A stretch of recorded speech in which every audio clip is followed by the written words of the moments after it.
Hello friends, welcome to you at SN. Bose physics academy में आप सभी का स्वागत है। आज की क्लास में हम पढ़ने वाले हैं बीएससी फर्स्ट ईयर के बारे में।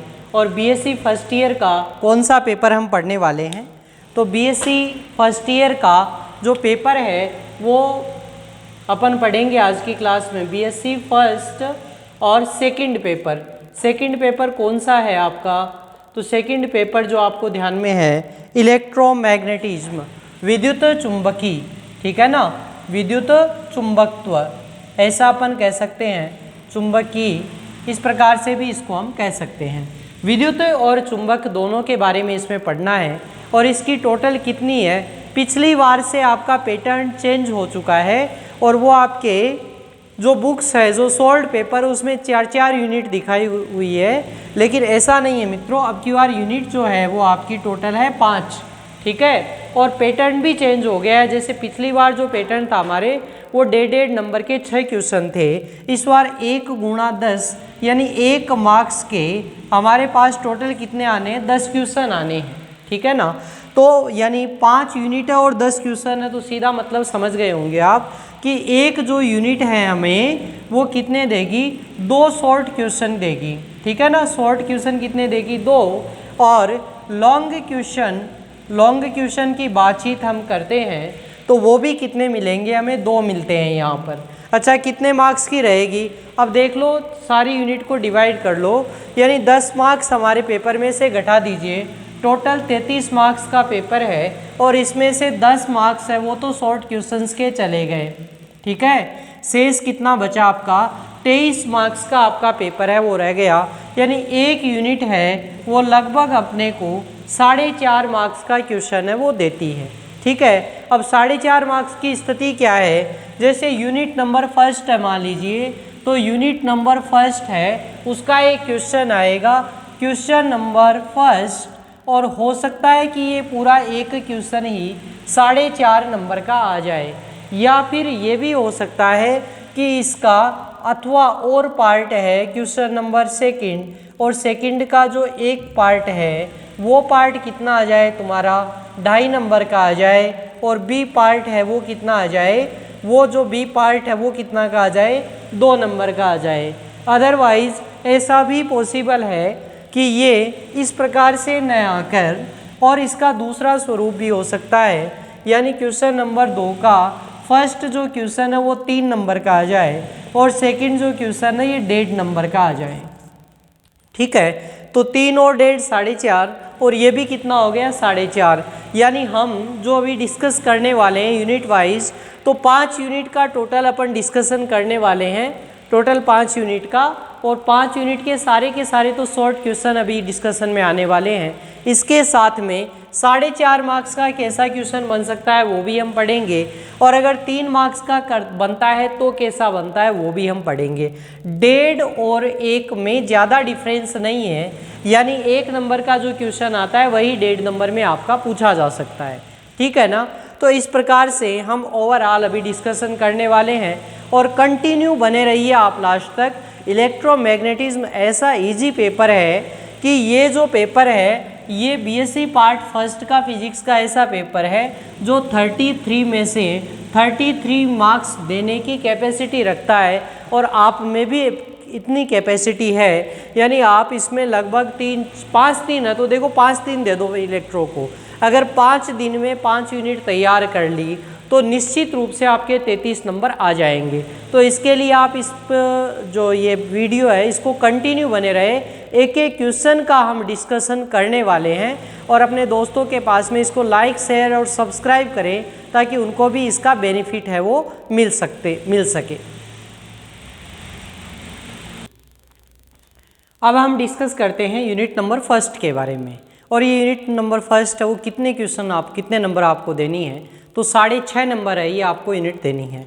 2 शॉर्ट क्वेश्चन और 4.5 है वो बड़े क्वेश्चन के, या हो सकता है 5 नंबर भी आपको दे दे, ठीक है। अब देखते हैं कैसे होगा। तो देखो, सबसे पहला जो मैंने क्वेश्चन लिखा है, कार्तीय निर्देशांकों में अदिश फलन की प्रवणता का व्यंजक प्राप्त करें। अब अदिश फलन की जो प्रवणता का व्यंजक है ये शॉर्ट क्वेश्चन है, कोई बहुत बड़ा क्वेश्चन नहीं है, फिर भी हो सकता है 1.5 या 2 नंबर में भी इस क्वेश्चन को पूछा जा सकता है, ठीक। दूसरा क्वेश्चन है सदिश क्षेत्र का रेखा समाकलन। तो सदिश देखो क्षेत्र दो होते हैं, अदिश क्षेत्र और सदिश क्षेत्र। सदिश जिसकी दिशा होती है और अदिश जिसकी दिशा नहीं होती है, ठीक है। तो ये पिछली बार क्वेश्चन है वो पूछा जा चुका है, क्षेत्र कितने प्रकार के होते हैं समझाइए। अब ये 1 नंबर का शॉर्ट क्वेश्चन में पूछा जाने वाला क्वेश्चन है, ठीक है। तो देखो 1 नंबर के क्वेश्चन यहाँ पर सदिश क्षेत्र का रेखा समाकलन। 1 नंबर सदिश क्षेत्र के डाइवर्जेंस से आप क्या समझते हैं, ये भी 1 नंबर। फिर डाइवर्जेंस का भौतिक महत्व समझाइए, 1 नंबर। फिर कुला और अवकल रूप में गाउस भी कहते हैं इसको या गॉस भी पढ़ते हैं, ठीक है ना, दोनों में से कैसे भी पूछा जा सकता है, ये भी आपका 1 नंबर का क्वेश्चन। और स्टोक्स की कर्ल प्रमेय को समझाइए, ये भी आपका 1 नंबर का क्वेश्चन। ये तो सारे हमारे 1 2 3 4 5 तो हो गए शॉर्ट क्वेश्चन, उनमें से कोई से भी 2 क्वेश्चन है वो आपको पूछ लिए जाएंगे, ठीक है। इसके अलावा बड़े क्वेश्चन क्या है, तो बड़े क्वेश्चन में देखो कार्तीय निर्देशांकों में डाइवर्जेंस का व्यंजक है वो प्राप्त कीजिए, ऐसा एक क्वेश्चन है वो पूछा जाना है। बहुत ही प्यारा क्वेश्चन है, बहुत ही इंपॉर्टेंट क्वेश्चन है। पिछली बार भी मैंने ये बच्चों को बताया था, 2 क्वेश्चन बताए थे, कार्तीय निर्देशांकों में डाइवर्जेंस का व्यंजक और एक दूसरा कार्तीय निर्देशांकों में कर्ल का व्यंजक। और आप यकीन नहीं मानोगे, दोनों अथवा में मिले थे उनको, और 2 क्वेश्चन इधर से बताए थे वो मिले थे। यानी उनको तो कोरोना में कुछ करना ही नहीं पड़ा, उनकी 1 यूनिट ने उनको सब कुछ दे दिया, ठीक है ना। 2.5 क्वेश्चन करने थे, 2 क्वेश्चन तो यही करके आ गए वो 1 यूनिट के। और ऐसे बच्चे थे जो 1 रात पढ़े हैं और उनका काम हो गया और 70% लेकर आए हैं। तो ये अपने लिए एक बड़ी खास बात होती है। लेकिन आप कहेंगे 2022 में आ गया, नहीं 22 में आए चाहे 24 में आए, ये अब भी इम्पोर्टेंट है। मैं कह सकता हूँ कि 2023 में भी ये क्वेश्चन तो आपका पूछा ही जाना है। तो एक तो ये क्वेश्चन हो गया कार्तीय निर्देशांकों में डाइवर्जेंस का व्यंजक, और एक कार्तीय निर्देशांकों में कर्ल का व्यंजक। ये दोनों ही क्वेश्चन 2022 में भी पूछे जा चुके हैं और 23 में भी पूछे जाएंगे। अब जब दोनों साथ पढ़ते हैं तो दोनों में कन्फ्यूज़न क्रिएट होता है, ये एक और बड़ी विशेष बात है इसकी। कन्फ्यूज़न कैसे क्रिएट होता है और उसको दूर करने का तरीका क्या है, तो मेरे दोनों के वीडियो बनाकर अलग अलग डाले हुए हैं, तो उनको आप देखेंगे तो ठीक रहेगा। वैसे जो डाइवर्जेंस है, डाइवर्जेंस का मतलब क्या है, इस प्रकार से इसके अंदर षटकोणीय या घनीय फलक है वो अपन काम में लेते हैं, ठीक है ना, इस प्रकार से हम काम में लेते हैं। जबकि कर्ल होता है उसमें ये ही काम में लेते हैं। बस ये चीज़ अगर आपको ध्यान में रह जाएगी तो दोनों क्वेश्चन आपके क्लियर हो जाएंगे, ठीक है। यानी डाइवर्जेंस का मतलब क्या करना है, इसमें फलकों से निर्गत फ्लक्स का मान ज्ञात करते हैं, और इसमें जो आपकी एक पृष्ठ है उस पर रेखीय समाकलन काम में लेते हैं, ठीक है ना। तो इस चीज़ से आपको ये डायग्राम से समझ में आ जाएगा, बाकी आप वीडियो देखेंगे तो बढ़िया से आपके समझ में आ जाएगा। ये दोनों क्वेश्चन बहुत ही इंपॉर्टेंट है क्योंकि इसमें और कोई क्वेश्चन ही नहीं है, ठीक है। और क्वेश्चन कौन सा बनता है, एक और देख लो, कूलॉम के नियम से गॉस के नियम को व्युत्पन्न कीजिए, ये भी अच्छा क्वेश्चन है। तो इसके अंदर कूलॉम के नियम से भी पूछा जाता है और कई बार व्युत्क्रम वर्ग नियम से पूछा जाता है। अब व्युत्क्रम वर्ग नियम क्यों हो गया, तो हमें पता है F बराबर क्या होता है, Q1 Q2 upon R square. तो देखो ये व्युत्क्रम वर्ग, व्युत्क्रम यानी दूरी है और उसका वर्ग है, तो ये व्युत्क्रम वर्ग नियम हो गया, ठीक है। इसलिए इसका नाम बदल कर भी पूछ लिया जाता है, गॉस का नियम है। ऐसा करके ये भी एक बड़ा क्वेश्चन तुम्हारा रहने वाला है। तो देखो इस पूरी यूनिट में दूसरा क्या रह गया, किसी गोलीय सतह के केंद्र पर बनने वाले ठोस कोण की गणना कीजिए। तो ठोस कोण सॉलिड एंगल जो होता है उसका टोटल वैल्यू कितना होता है, 4 पाई। तो ये भी एक क्वेश्चन है जो पूछा जा सकता है, ठीक है ना। तो ये आप तैयार करें तो करें, नहीं तो इस यूनिट में देखो बड़े क्वेश्चन कौन से हो गए, ये भी एक अपन कह सकते हैं बीच का क्वेश्चन है, ना बड़ा है ना छोटा है। तो मोस्ट क्वेश्चन में अगर कहूँ तो कितने हो गए, 3, एक डाइवर्जेंस का व्यंजक, एक कर्ल का व्यंजक और एक गॉस का नियम, ठीक है ना। तो ये 3 क्वेश्चन करेंगे और 3 में से आपको 2 क्वेश्चन मिलेंगे और एक दूसरे के अथवा में मिलेंगे, ठीक है ना। तो अच्छा सौदा है, इसको आप तैयार कर ले, इससे कम और कुछ नहीं हो सकता है, ये मानकर चलिए आप, ठीक है। और एक भाई गॉस का नियम तो आपको देगा ही देगा, चाहे तो वो 1 नंबर में दे दे चाहे 3 नंबर में दे दे। अगर 1 नंबर में दे दिया तो फिर 3 नंबर में नहीं आएगा, और अगर 3 नंबर में आ गया तो 1 नंबर में फिर छोटे वाले क्वेश्चन है वो पूछे जाएंगे। ठीक है, पिछली बार जो क्वेश्चन था वो ये था, सदिश क्षेत्र के डाइवर्जेंस से आप क्या समझते हैं, कार्तीय निर्देशांकों में डाइवर्जेंस का व्यंजक प्राप्त कीजिए और इसका भौतिक महत्व बताइए। ऐसा करके 4 नंबर का क्वेश्चन ये पूछा गया था। ठीक है, इस बार पैटर्न चेंज हो गया है अपना, टोटल है ही कितना, 4.5 का ही पूरा हिसाब है, बड़ा क्वेश्चन मैक्सिमम इतने का ही आ सकता है। ठीक है, तो ये आपको समझ में आ गया होगा। अब इसके चलते न्यूमेरिकल पोर्शन, और ये आपको निश्चित रूप से 3 नंबर में मिलना चाहिए। ठीक है ना, अथवा में हो सकता है यही मिल जाए। तो अब देखो इसमें कोई सदिश क्षेत्र है, आर सदिश स्थिति सदिश दे दिया, तो उसके लिए डाइवर्जेंस ऑफ आर सदिश upon r cube is equal to 0 होता है, या divergence of gradient of 1/r is equal to 0 होता है, या divergence of gradient of ln r is equal to 1/r square होता है, या कर्ल ऑफ आर सदिश upon r cube is equal to 0 होता है। निश्चित रूप से ये आएगा और आएगा ही, कोई ऑप्शन ही नहीं है इसका। ठीक है, तो ये क्वेश्चन आप इसका तैयार कर लेंगे।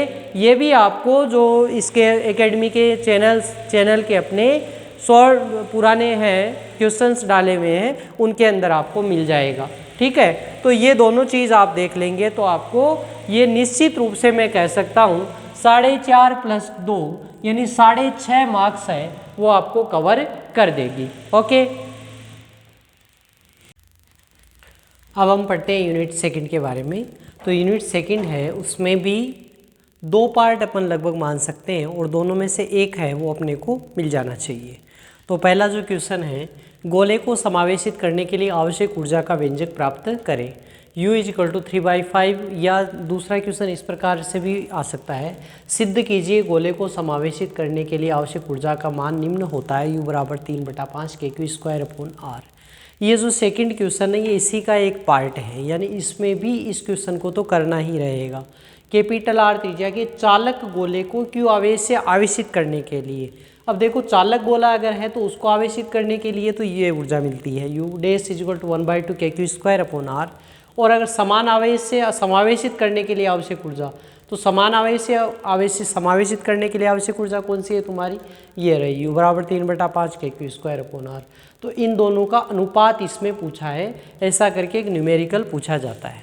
ठीक है, तो ये दोनों ही जो आपके क्वेश्चन है ये बहुत ही प्यारे क्वेश्चन है, बहुत अच्छे क्वेश्चन है, अपने को 2023 के लिए इनको तैयार कर लेना चाहिए।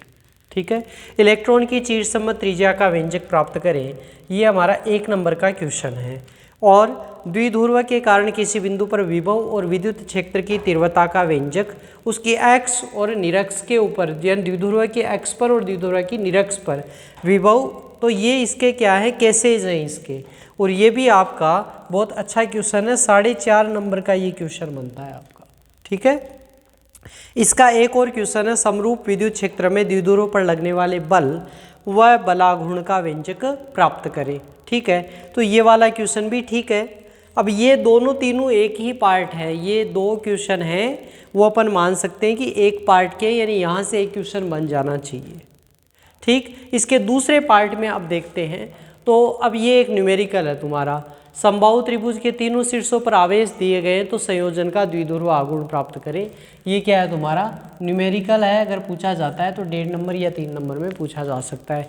HCl के अणु के न्यूमेरिकल तुम्हें करने ही है, ये दोनों न्यूमेरिकल पोर्शन है, यहाँ से ये आपको 3 नंबर मिल जाने चाहिए इससे।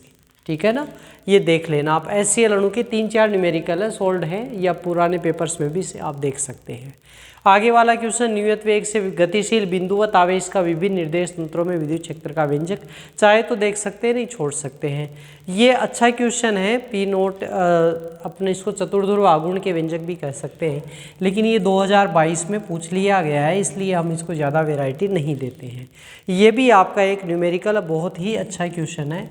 देखो ये लाप्लास और पाइसन निश्चित रूप से अपने को एग्जाम में मिलता ही है, लाप्लास और पाइसन समीकरण का व्यंजक ये बताइए, या फिर इसका उपयोग करते हुए अब इसके अंदर φ1 और φ2 विभव से आवेशित 2 समांतर चालक प्लेटें, देखो इस प्रकार का डायग्राम बनता है। ये एक प्लेट ये रहती है यहाँ पर और दूसरी प्लेट इस प्रकार से रहती है यहाँ पर। ठीक है ना, और इन दोनों प्लेटों पर इस पर φ1 विभव रहता है और इस पर कौन सा रहता है, φ2। तो इस प्रकार से ये काम है वो करना रहता है अपने को। ठीक है ना, तो इसमें न्यूमेरिकल है, सोल्ड में आपको मिल जाएगा कहीं पर भी। ये भी बहुत ही अच्छा क्वेश्चन 2023 का।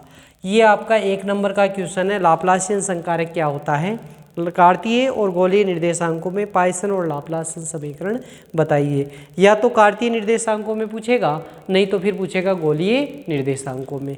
तो देखो हमने 1 नंबर के क्वेश्चन किए, 1 और 2 और 3, नहीं 2 ही क्वेश्चन किए हैं। 1 नंबर के ज़्यादा क्वेश्चन इसमें किए ही नहीं अपन ने, ठीक है। तो शॉर्ट क्वेश्चन बहुत कम है और ये बड़े क्वेश्चन हैं, ये काफ़ी इसके अंदर ज़्यादा है, तो इस पर आप ज़्यादा ध्यान दें। और इसमें भी न्यूमेरिकल देखो, ये 3 तो तुम्हारे न्यूमेरिकल में आ गए, ठीक है ना। और डेरिवेशन में देखें तो 1, 2 और 3 क्वेश्चन, और ये भी ठीक है, लेकिन 3 क्वेश्चन में से एक आपको मिल जाना चाहिए। तो ये आपकी कौन सी हो गई, यूनिट नंबर 2। कितने मार्क्स के लिए, तो 2 + 4.5 यानी टोटल कितने तुम्हें देगी, 6.5 मार्क्स तो इसको देने ही पड़ेंगे, ठीक है। इसका शॉर्ट क्वेश्चन है, उसमें न्यूमेरिकल भी 1 नंबर का पूछा जा सकता है द्विध्रुव के ऊपर, ठीक है। अब हम डिस्कस करते हैं यूनिट नंबर 3। तो यूनिट नंबर 3 है वो बहुत ही छोटी सी यूनिट, आपको देखने से लग रहा होगा। सेलेक्टेड क्वेश्चन है इसके, जैसे मुक्त व बदावेश से आप क्या समझते हैं, कितने नंबर का होगा, देखने से बता सकते हैं आप कितने का होगा, 1 नंबर। ध्रुवीय व अध्रुवीय अणु क्या होते हैं, 1 नंबर का क्वेश्चन। विद्युत प्रवृत्ति को समझाइए। विद्युत प्रवृत्ति क्या होती है, इकाई के द्वारा व्यक्त करते हैं विद्युत प्रवृत्ति, या इसको हम कहते हैं सस्पेक्टिबिलिटी, ठीक है ना। ध्रुवीय, polar and non polar molecule, ठीक है। फ्री एंड बाउंड चार्ज, अलग अलग ये हो सकता है। विद्युत विस्थापन या विद्युत डिस्प्लेसमेंट, ये भी आपका कितना, नंबर 1। रिलेशन प्रूव करना है, एप्सिलॉन बराबर एप्सिलॉन नॉट 1 + काई। ये सारे के सारे 1 नंबर के क्वेश्चन हो गए, कितने हो गए, 5। ऐसे एक और संबंध होता है, एक होता है परमाण्विक ध्रुवणता। परमाण्विक ध्रुवणता से आप क्या समझते हैं, बहुत अच्छा क्वेश्चन है, लेकिन ये 2022 में पूछा जा चुका है, ठीक है ना। फिर भी चाहे तो देख सकते हैं, इसकी यूनिट है वो बहुत अच्छी है। 1 नंबर में तो ऐसे ही क्वेश्चन आएंगे। अब बड़े क्वेश्चन के लिए देखें तो ध्रुवित गोले के कारण किसी बिंदु पर विभव और विद्युत क्षेत्र का व्यंजक, क्वेश्चन बहुत प्यारा है, लेकिन 2022 में पूछा जा चुका है, इसलिए आने की चांसेस बहुत ही कम रह जाती है। फिर समविद्युत क्षेत्र में स्थित पराविद्युत गोले के अंदर और बाहर विद्युत क्षेत्र का व्यंजक प्राप्त करें, अच्छा क्वेश्चन है, ये भी है। दूसरा, परावैद्युत माध्यम में स्थित आवेश का विद्युत क्षेत्र और गाउस का नियम, ये भी आपका 2nd क्वेश्चन है, ठीक है। और विद्युत प्रवृत्ति और परमाणविक ध्रुवणता में संबंध या क्लॉसियस-मोसोटी, तो भैया 2023 के लिए ये क्वेश्चन आपका पक्का है, ठीक है ना। तो क्वेश्चन कितने बड़े क्वेश्चन देखें तो ये 22 में आ गया, तो फिर 1, 2 और 3 ही बड़े क्वेश्चन तुम्हारे रहते हैं। इसमें भी मैं कह सकता हूँ ये तो मोस्ट है तुम्हारा, इनमें से भी अथवा में आता है, तो 1 क्वेश्चन इनमें से मिल जाना चाहिए, ठीक है। तो 1 बड़ा क्वेश्चन हो गया और इनमें से 2 हो गए छोटे क्वेश्चन, कुल मिलाकर कितने हो गए, तो 2 + 4.5, तो 4.5 यानी 6.5 नंबर का ये तुम्हारा यूनिट कंप्लीट हो गया। और इसके अंदर जो ये संबंध है ये आज 4.5 में ही पूछा जाएगा, ऐसा मानकर ही चलिए आप, ठीक है ना। तीनों ही क्वेश्चन ये जो है वो बड़े क्वेश्चन हैं, आप कंफ्यूज ना हो, इसलिए इनको प्रॉपर तैयार करें, एक एक को देख ले चाहे तो, ओके। अब हम डिस्कस करते हैं यूनिट नंबर 4। और यूनिट नंबर 4 है वो वैसे अपन कह सकते हैं आसान भी है, क्योंकि इसमें शॉर्ट क्वेश्चन है वो बहुत ज़्यादा हैं, आपके डेफिनेशंस काफ़ी ज़्यादा है। जैसे सबसे पहला ही क्वेश्चन है, चुंबकीय क्षेत्र से आप क्या समझते हैं, तो चुंबकीय क्षेत्र कितने नंबर का हो गया आपका, 1 नंबर का हो गया, ठीक है ना। बंद पथ के अनुदिश चुंबकीय क्षेत्र का रेखा समाकलन ज्ञात कीजिए। अब इसके 2 केस है, यदि जो धारावाही चालक है वो बंद पथ के भीतर स्थित हो, तो इस कंडीशन में B.dl क्या हो जाएगा, μ0I हो जाएगा। और यदि धारावाही चालक है वो बंद पथ के भीतर ना स्थित हो, तो इस कंडीशन में B.dl क्या हो जाता है आपका, 0 हो जाता है, ठीक है। तो ये बहुत ही अच्छा क्वेश्चन है, अपन 2023 के लिए कह सकते हैं। अगर ये दोनों कैसे साथ में आते हैं तो ये 3 नंबर का क्वेश्चन तुम्हारा हो सकता है। चुंबकीय क्षेत्र का कर्ल ज्ञात कीजिए, 1 नंबर का क्वेश्चन है, ठीक है। चुंबकीय क्षेत्र का डाइवर्जेंस ज्ञात कीजिए, 1 नंबर का क्वेश्चन है। एम्पियर का नियम 2022 में पूछ लिया गया है, लेकिन इसका अवकल और समाकल रूप है, ये पूछा जा सकता है 1 नंबर के लिए, ओके। फिर एक बड़ा क्वेश्चन है भाई, ये तुम्हारा एक ही बड़ा क्वेश्चन है इसमें, और इस पर मैं 2023 लगा देता हूँ। लंबे व सीधे बेलनाकार धारावाही मोटे चालक के कारण चुंबकीय क्षेत्र ज्ञात करो। तो कहाँ ज्ञात करोगे? अब मान लीजिए ये मेरे पास में लंबा और मोटा धारावाही बेलनाकार चालक है, ठीक है। अब यहाँ पर 3 केसेज, मतलब ये मुख्य अक्ष पर मान सकते हैं यहाँ से गुजरे हैं, तो इससे एक तो बिंदु बाहर होगा स्मॉल r दूरी पर, एक दूसरा केस मैं मान सकता हूँ यहाँ पर अंदर होगा r' दूरी पर, ठीक है। तो इस कंडीशन के लिए अगर हम ज्ञात करेंगे चुंबकीय क्षेत्र, तो वो r के साथ वेरी करेगा, b वर्सेज r, और ये वेरी कैसे करेगा? तो इनिशियली तो ये बढ़ेगा, ठीक है, उसके बाद में मैक्सिमम होगा और उसके बाद में क्या हो जाएगा? डीके होगा। बढ़ता कैसे? b is proportional to r बढ़ता है, फिर ये कि r बराबर कैपिटल R पर मैक्सिमम हो जाता है, और b उसके बाद में क्या होता है? 1/r के अकॉर्डिंग, या क्या होता है, कमी इसके अंदर आती है। तो ये कौन सा हो गया आपका? ये क्वेश्चन नंबर 6 हो गया, ठीक है। बड़ा क्वेश्चन हो गया अपना एक। तो किसका अनुप्रयोग है? एम्पियर के नियम का अनुप्रयोग। वहाँ से एक बड़ा क्वेश्चन तुम्हारा उठ सकता है, और भी देख सकते हैं क्वेश्चन। चुंबकीय सदिश विभव से आप क्या समझते हैं? ये भी कितने नंबर का है? 1 नंबर। अब देखो एक क्वेश्चन ये रहा, चुंबकीय सदिश विभव की सहायता से बायो सावर्ट का नियम। ये क्वेश्चन तो ठीक है, लेकिन ये 2022 में पूछ लिया गया है, ठीक है। रिपीट भी हो सकता है, लेकिन कम है चांसेज, तो ये देख लेंगे। फिर चुंबकीय सदिश विभव के लिए पाइसन समीकरण बताइए। ये भी कितना है तुम्हारा? 1 नंबर का है। Bohr magneton 1 number. चुंबकीकरण, मैग्नेटिज्म जो होता है वो क्या है? चुंबकीकरण होता है क्या है वैसे? किसी भी अचुंबक, यानी कोई परमाणु रहता है या कोई पदार्थ रहता है, उस परमाणु को क्या करोगे आप? किसी चुंबकीय क्षेत्र में रख दोगे, तो उस पदार्थ के जो परमाणु है वो क्या हो जाएंगे? संरेखित होने लगते हैं, ठीक है ना। और संरेखित होकर एक चुंबकीय क्षेत्र का निर्माण करते हैं। ये जो घटना है ये क्या कहलाती है? तुम्हारी चुंबकीकरण कहलाती है। चुंबकन तीव्रता, इंटेंसिटी कितनी होती है? ये भी तुम्हारा 1 नंबर का क्वेश्चन है। और चुंबकीय पारगम्यता, परमेबिलिटी कहते हैं, ये भी तुम्हारी कितने नंबर की है? 1 नंबर की है। चुंबकीय प्रवृत्ति जो काई से डिनोट करते हैं। अब विद्युत प्रवृत्ति आई थी पहले, अब ये कौन सी है तुम्हारी? चुंबकीय प्रवृत्ति है, ये भी तुम्हारी 1 नंबर की है।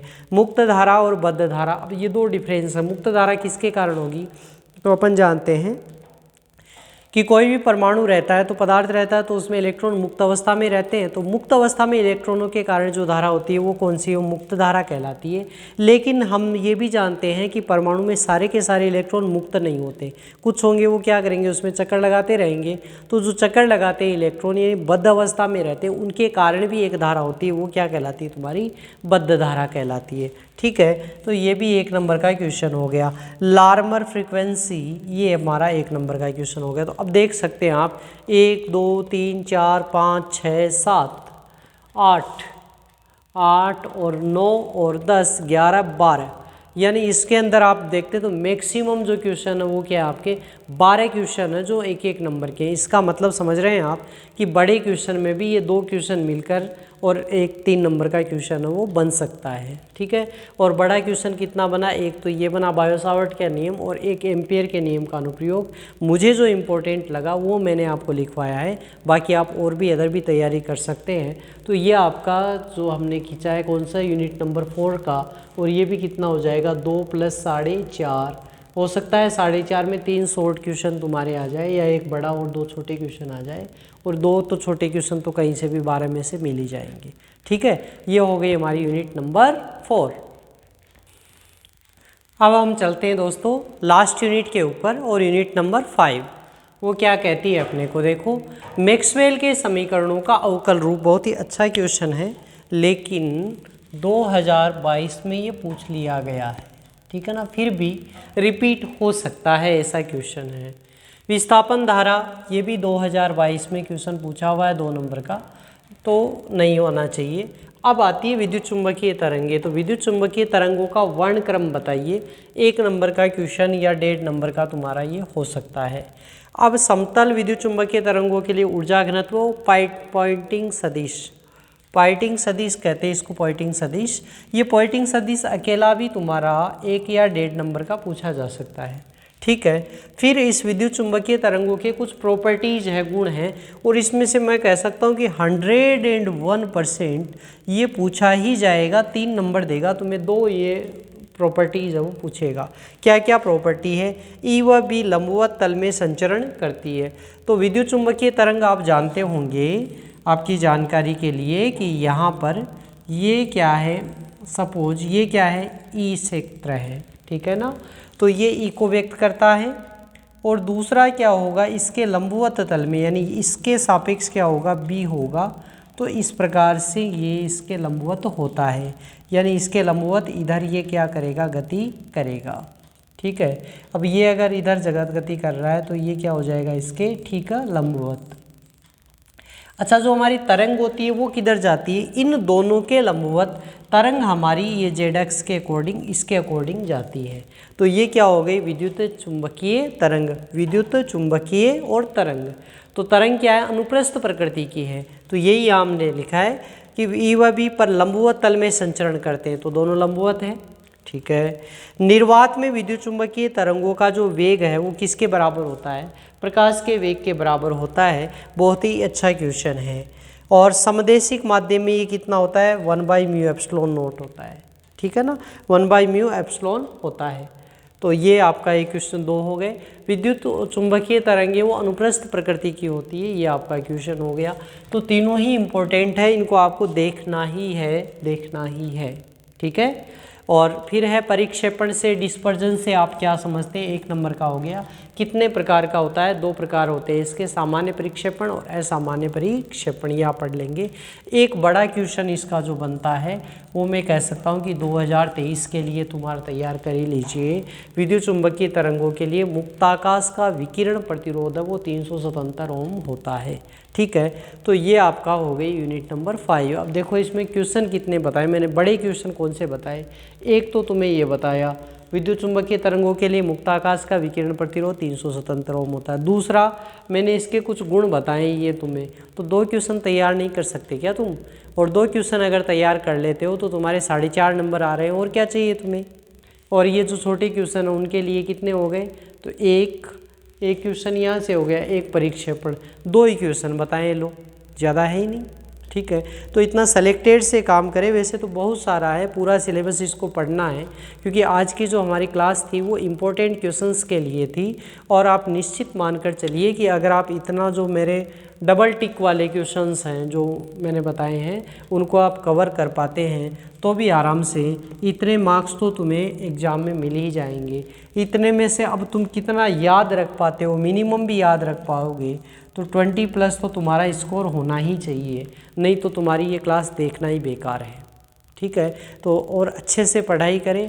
और इस जो इलेक्ट्रोमैग्नेटिज्म है इससे रिलेटेड मैंने सारे के सारे जो वीडियोज़ बनाकर डाले हुए हैं, फिर भी आपको लगता है कि कोई सा वीडियो रह गया है तो वो टॉपिक आप कमेंट में लिख कर डालेंगे तो हम प्रयास करेंगे, हमारी टीम प्रयास करेगी कि उसके ऊपर वीडियो है वो बनाया जाए।